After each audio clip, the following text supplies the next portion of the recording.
너무 아름다워 장미창이라 불린 스테인드글라스. 성당 입구를 지키던 사도와 성인의 정교한 조각상들. 파리의 상징 노트르담은 밤에는 주변마저 환하게 밝혔습니다. 1804년 나폴레옹은 여기서 스스로 왕관을 썼습니다. 가장 영예로운 순간을 뽐내는 장소로 노트르담 대성당을 택했습니다. 마티스도 샤갈도 볼 때마다 새로운 성당의 모습을 화폭에 담았습니다. 미테랑 대통령 장례 미사와 파리 테러 희생자들을 애도하는 미사가 열렸던 그곳. 대성당의 비극에 탄식이 쏟아졌습니다. 용을 닮은 괴물 가고일은 화마에 휩싸인 성당을 바라보며 속수무책으로 머리를 감싸줍니다.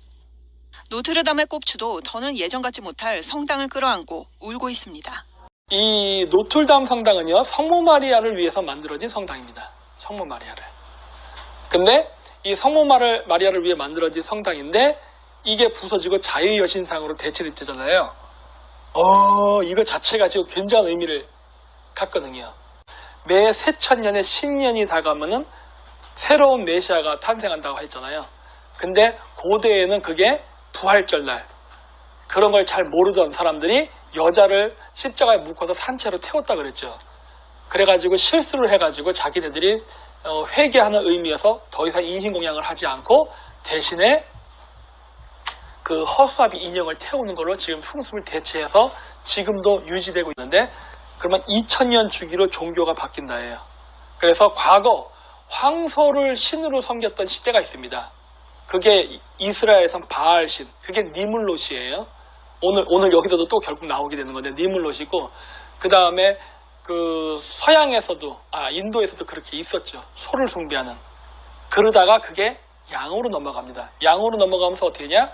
그 조로아스트교 이런 거 보면은 거기에 미트라라는 태양신이 황소의 뿔을 붙잡고 비트는 장면이 나와요.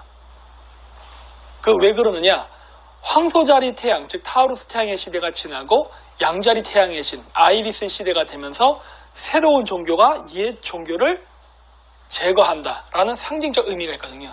그래서 예전 종교의 상징이었던 별자리, 즉 타우루스를 양자리 신이 비틀어서 꺾어버리죠. 그리고 물고기 자리를 상징하는 종교들, 오늘날의 불교나 기독교나 이슬람은 다시 양자리 시대 종교를 이단시하면서 밀어내고 새로운 종교가 들어섰죠. 지금의 이 종교가. 근데 지금이 물고기 자리 끝자락이거든요. 그러면 이제 물병자리 시대가 온다는 소리인데, 그럼 물병자리 시대를 상징하는 새로운 종교가 생기고, 그 이전에 물고기 자리를 상징했던 종교는 다시 또 이게 이단으로 몰리면서 내쳐진다는 암시적 의미가 있거든요. 이 행사가 6000년 동안 있었습니다. 인류 역사상.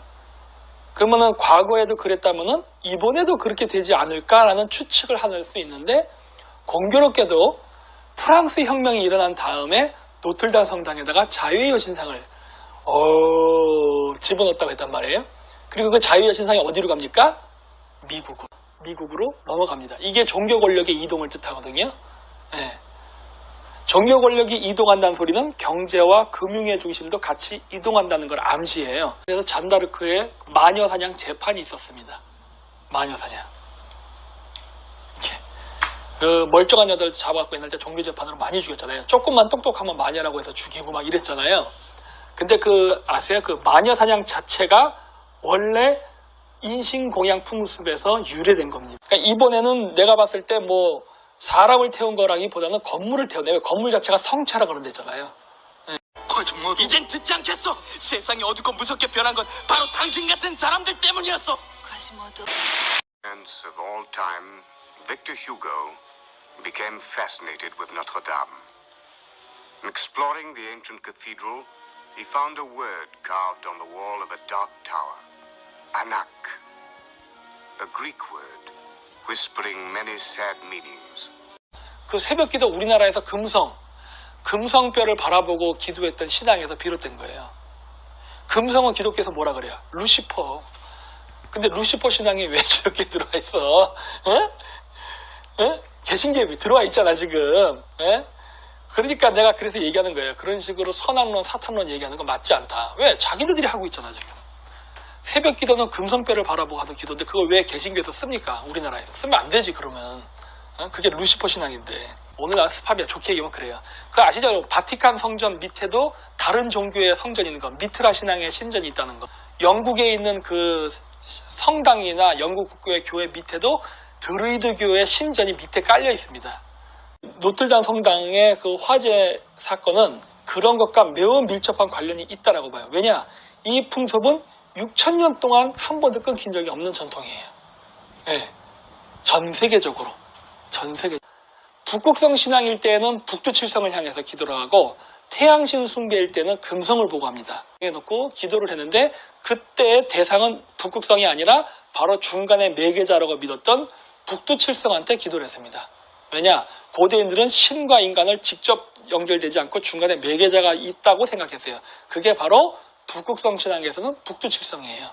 그리고 태양신 숭배를 할 때는 그때는 태양이 뜨기 전에 뜨는 바로 북극성, 금성.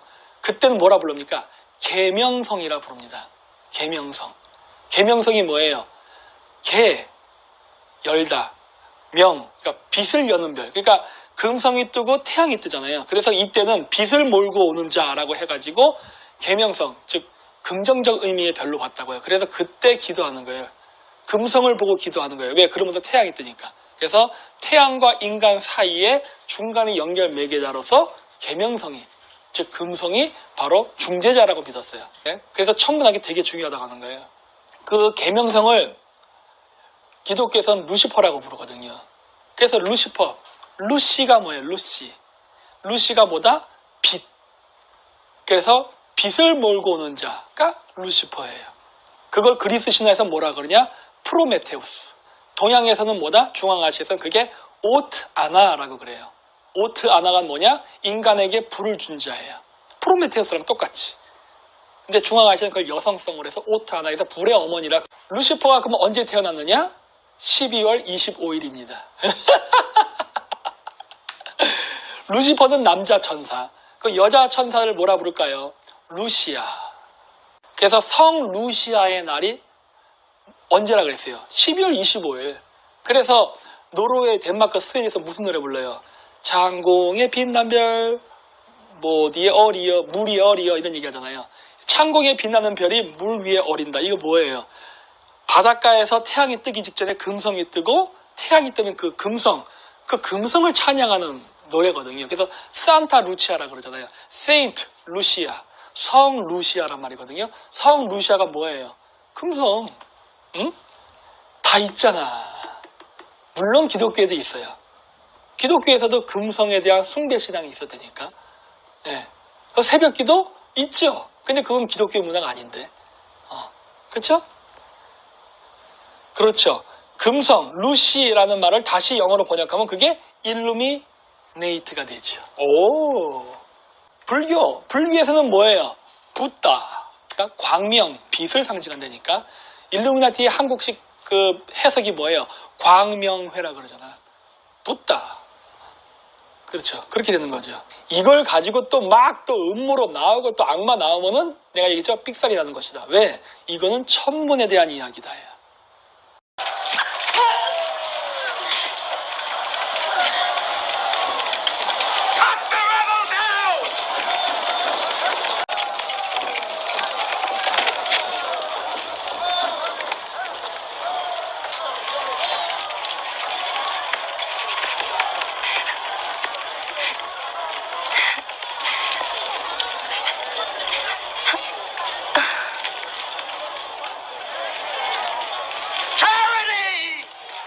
Charity, have mercy on her.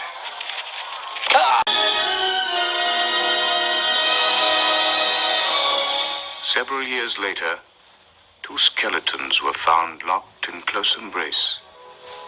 When an attempt was made to separate them, they crumbled into death. 특히 예수가 십자가형에 처해지기 전에 썼던 가시 면류관과 성십자가, 13세기 프랑스 루이 9세가 입었던 상의 등 성물과 예술품 다수가 있었는데요. 소방관과 경찰관뿐만 아니라 화재 소식에 성당으로 달려간 문화부와 파리시청 관계자들이 인간 사슬을 만들어 이런 유물들을 밖으로 옮겨낸 덕입니다. 4월 16일은 그 니물롯 아시죠? 구약에도 나오는 바벨탑을 지었던 그 니물롯의 부인이 세미라데스인가? 세미라미스를 카톨릭에서는 이런 식으로 묘사합니다. 요게 이집트에서는 아이시스입니다. 4월 16일은 물고기 자리의 마지막 별자리입니다. 물고기 자리 시대의 끝을 의미한다고. 근데 하필이면 거기에 또 그날이야. 태양은 12개의 별자리를 지나갑니다. 한 달에 약 1개씩 지나가요. 한 달에. 그래서 1년은 12개월이니까 1년 동안 황도 12궁 12개의 별자리를 지나가요. 근데 4월 16일, 그러니까 3월 15일에서 4월 15일까지가 물고기 자리가 있는 그 위치예요. 자꾸 그리스 서양거랬는데 아니에요. 그리스는 황도 12궁에 지금의 우리가 쓰는 아이리스, 파이시스, 타우루스, 버고 이런 식의 이 이름은 원래 바빌론의 천문학에서 가지고 온 겁니다. 그 천문학 지식체계는 그 이전이었던 수메르에서 온 거예요. 그래서 이게 10,000년이 넘습니다. 그래서 처녀자리는 수메르 시대 때도 처녀자리예요. 단 그거를 그리스어로 번역만 한 것뿐이에요. 쌍둥이 자리는 수메르 시대 때도 당연히 쌍둥이였습니다. 똑같아요. 그래서 이 물고기 자리 시대는 바로 뭐냐? 마지막이 4월 15일 경이에요. 조금씩 변해. 하지만 이렇게 되고 이제 넘어가는데 여기 보시면 여기 나오죠? 물고기 자리에 태양신과 관련된 종교의 종말을 의미하거든요. 왜? 그때 불났잖아요. 그러니까 12월 21일 동지라 그랬잖아요. 태양신의 수명이 365일인데 그러니까 1년 단위로 봤을 때 1년 단위로 태양신이 죽고 다시 부활을 하는 게 언제냐? 12월 21일 날 죽었다가 12월 25일 날 다시 부활을 한다 믿은 거예요. 그래서 고대인들은 12월 20일 날 동지가 돼서 태양신이 죽었다고 믿었기 때문에 북극권에서 그 죽은 태양신을 다시 부활시키기 위해서 십자가에다가 여자를 묶어서 태웠단 말이에요.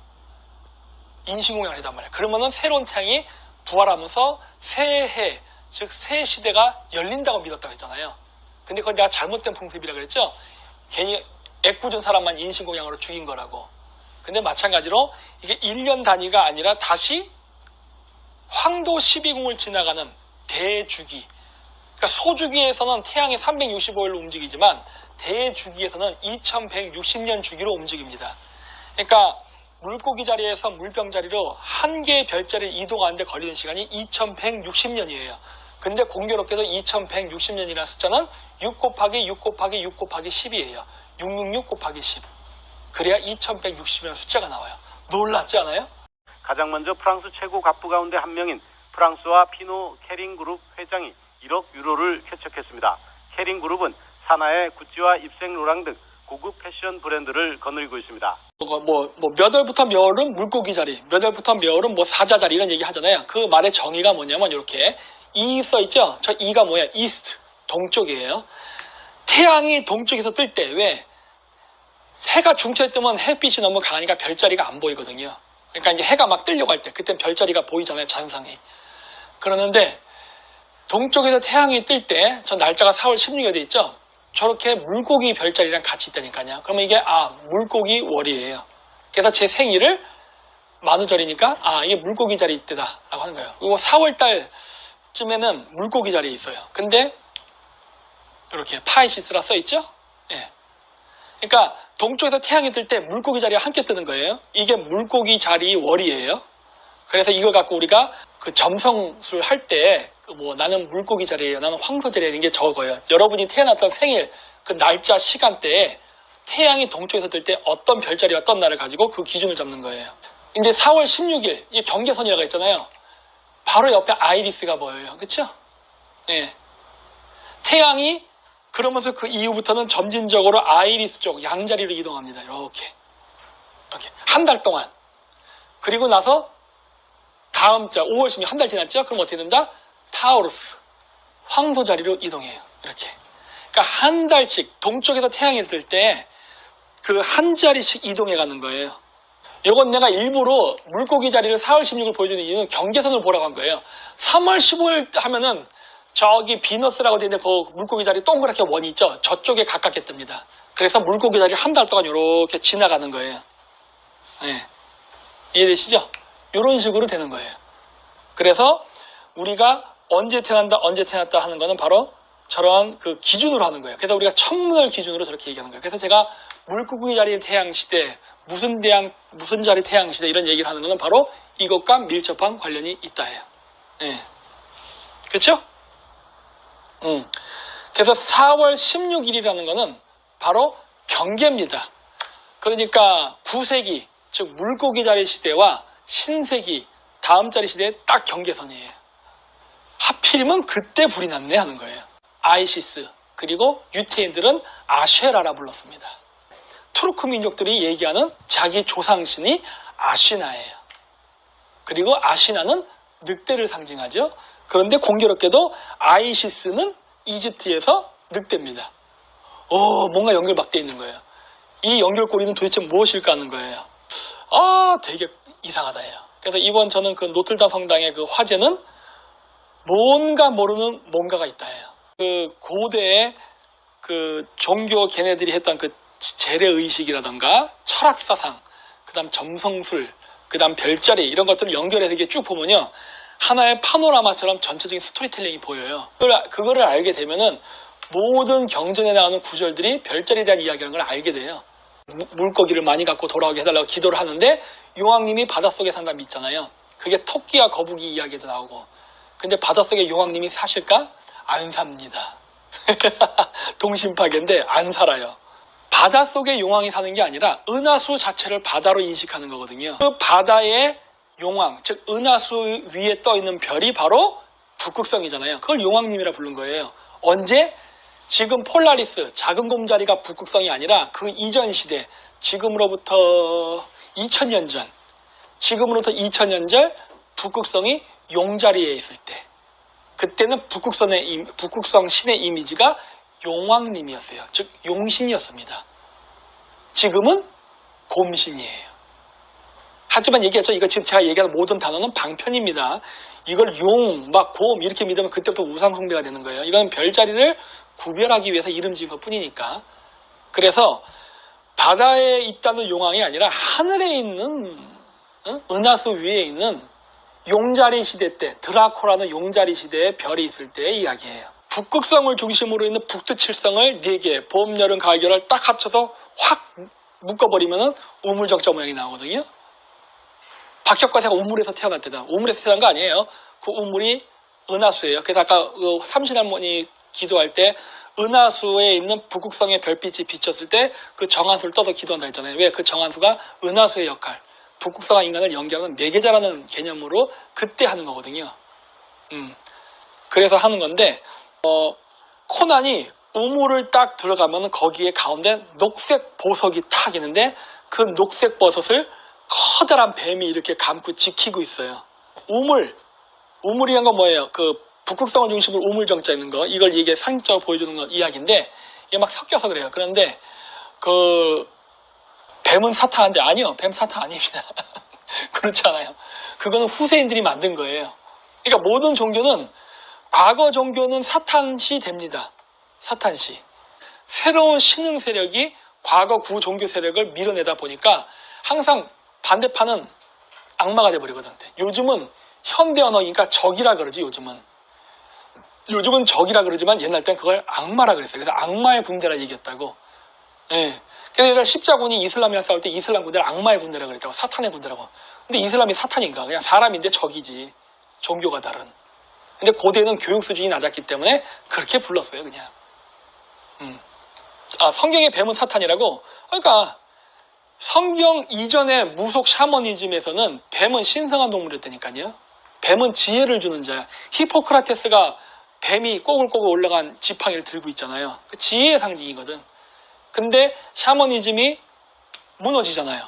그러면서 그 카파토키아, 터키에 가면 이거 톡을 초기 기독교 이런 거 있잖아요. 바퀴를 피해 숨었대는데 그거 왜 그래요? 원래 그 샤먼들이 명상하고 기도하던 자리인데 그걸 기독교가 더 덮어버린 거거든. 그래서 카파토키아가 어느 날은 초기 기독교의 성지가 됐잖아. 원래 그 샤먼들이 살던 자리입니다. 근데 그 초기 샤먼 때는 뱀을 태양으로 인식했다고요. 왜? 뱀이 이렇게 움직이니까. 근데 태양이 지구가 세차 운동을 하면서 자전을 하다 보니까 태양이 이렇게 움직이는 것처럼 보인다고요. 그래서 뱀은 태양을 상징했다고요. 그래서 여자, 메두사 이런 거 보면 여자와 뱀을 연결해서 보는 게 바로 그 태양신 숭배를 했던 그 여자 샤먼들을 얘기하는 거거든. 근데 이게 기독교가 나오면서 밀려나다 보니까 이게 다 사탄시 된 거죠. 이런 현상은 동양에서도 마찬가지로 그 도낭석굴, 이 도낭석굴들이 원래는 그 샤먼들이 그 속에서 기도하고 했던 토굴인데 이게 천문학적으로 별자리 주기가 변하면서 양자리에서 물고기 자리로 이동하면서 새천년 주기가 변하니까 신흥 종교가 나타나서 샤먼들이 기도하던 성지를 불교가 들어와서 점령하고 거기가 불교 성지가 됐잖아요.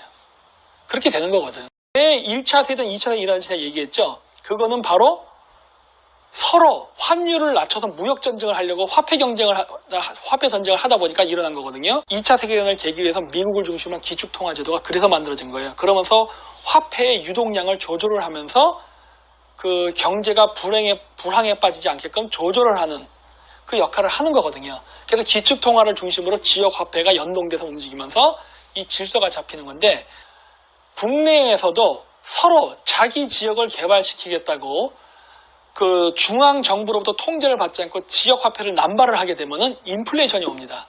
지금의 이 방식은 뭐다? 한국의 중앙은행의 기축통화 발행본을 지역 화폐가 갖게 되는 거예요. 왜? 지역 화폐가 지 마음대로 확 발행을 해버린다니까? 그건 중앙은행은 할 수 없이 원화 발행을 해야만 돼. 그러니까 원화 발행의 통제권을 중앙은행이 갖는 게 아니라 각 지방정부가 갖는 거예요. 그럼 어떻게 된다? 그렇게 남발이 되게 되면 그 지방재정은 부도가 나요. 그래서 지역화폐를 남발하게 되면은 인플레이션이 발생하고 경제공황이 옵니다. 지금 문재인 정권 이거 하려는 거예요. 근데 이유는 뭐다? 선거. 1년 뒤에 일어날 선거 때문에. 선거 때문에 지금 원화 확보를 하려고 이 화폐계가 공을 제거하니까. 근데 문제는 뭐다? 그만큼 우리나라 부동산 자산의 가치는 하락해버리는 겁니다. 그러면 누가 좋을까? 외국인. 그럼 외국 자본이 우리나라의 기업이고 부동산이고 다 해먹겠네. 그렇죠? 그런 생각이 지금 드는 거예요. 그래서 참 얘네들은 하다 못해서 진짜 어쩌면 이렇게 우리나라의 그 재산을 외국 놈들에게 팔아먹기 위해서 이런 개질을 하는지 모르겠어요. 예? 근데 화폐 계약을 하면 또 어떤 또 문제가 생기냐? 그런 것도 있죠. 예를 들어 우파 사람들. 우파 사람들도 아니면 대기업들도 따로 꽁쳐놓은 현금이 있겠지. 현금이 있을 거 아니에요. 화폐 계약할 때 어떤 문제가 생깁니까? 지하에 숨겨져 있던 지하 자금이 바깥으로 나오게 되거든. 그러면 어떻게 된다? 지금 얘네들은 지금 지역 화폐를 남발하고 이런 식으로 해가지고 지금 얘네들이 돈을 어떻게 보면 현금을 확보하는 거예요. 그래서 선거를 대비해 선거 자금을 모으는 작업을 한과 동시에 물론 인플레이션이라는 부작용이 있지만 다른 효과는 뭐냐? 우파 쪽 진영이 또 나름대로 비자금이 있을 거 아닙니까? 이걸 양성으로 드러나게끔 해서 거기에 대해서 세금 폭탄 매기고 자금줄을 끊고 해서 선거에 자금이 부족하게 만드는 효과도 같이 노릴 수 있지 않나라는. 나경원이도 지금 내각제를 중심으로 해가지고 여당과 타협안을 마련한다 이런 소리 하잖아요. 이게 마치 여야가 무슨 경쟁이 아니라 어떤 정치적 갈등을 극복하고 정치적 국익을 위한 정치 통합처럼 멋있게 그림을 그리려고 하는데 그게 아니라니까요. 이 내각제 하려고 하는 거예요. 한국 경제 무너져요. 이렇게 되면 진짜. 한국 경제 무너지면 어떻게 된다? 외국 자본이 우리나라의 모든 것을 다 삽니다. 여러분들은 뭐 한다? 화장실 청소. 태양이 질 때에 금성이 뜰 때가 있어요. 그럴 때는 그거는 어둠을 몰고 오는 자라 그래서 바로 악마의 이미지가 되는 거예요. 그러니까 천사 악마는 같은 별에 두 가지 의미가 동시에 있는 겁니다. 네. 그렇다고 해서 그게 진짜 천사 악마냐? 그거는 아니에요. 그냥 그렇게 방편상 부른다요. 그냥 천사 악마라고 하지 말고 플러스와 마이너스라 생각하면 돼요. 왜? 고대 종교에서는 선과 악의 이미지는 존재하지 않습니다. 왜? 모든 생명체는 존재의 그 가치가 있다고 보는 거예요. 우리가 그 서양에서 늑대를 사탄의 동물이라고 그러잖아요. 근데 늑대가 왜 사탄입니까? 유용한 동물인데. 이 생태계라는 거는 나무가 있고 그러니까 풀이 있고 풀을 먹는 초식동물이 있고 초식동물을 먹는 육식동물이 있어요. 또 육식동물을 사냥하는 인간이 있고 뭐 이런 식이죠. 또 인간을 죽이는 바이러스가 존재하고 또 바이러스를 먹는 또 나무가 있고 뭐 이런 식으로 생태계는 얼기설기 얽혀 있는데 이 자연은 원래 그 자체로서 균형과 조화를 이루는 게 가장 완벽한 상태라고 봤어요. 그게 고대인의 종교관이에요. 그래서 고대인의 종교관은 선과 악이 아니라 균형과 조화입니다. 물질계와 빛계, 그러니까 물질계라는 거는 이런 물질이죠. 물질계에서 빨주, 노초, 파남보 색깔을 섞으면 어떻게 됩니까? 검정색이 됩니다. 그 물질이 아닌 비색에 빨주, 노초, 파남보의 빛을 섞으면 어떻게 돼요? 흰색이 된다니까. 그럼 검정색과 흰색은 똑같은 색깔인데 섞었을 때 하나는 흰색과 하나는 검정색이 나타나는데 그럼 하나는 선이고 하나는 악이에요? 아니라니까 그러네. 그 다양성을 하나로 합치는 순간 어떻게 되냐? 제로로 수렴된다 해요. 완벽한 고요 상태. 그게 고대인의 사고방식이라니까 그러네. 그래서 어떤 특정한 색깔을 하나를 강조하는 순간 어떻게 된다? 그 사람은 색안경을 얽히게 된다 해요. 따라서 종교는 모든 거를 다 봐야지 바로 빨주, 나초, 파남보가 섞이면서 지금 제가 바라보는 이 색깔, 이게 어떻게 보면 일종의 객관적인 색깔이라고 볼 수 있죠. 왜? 우리는 빨주, 노초, 파남보 7가지 색깔을 다 인지를 하니까.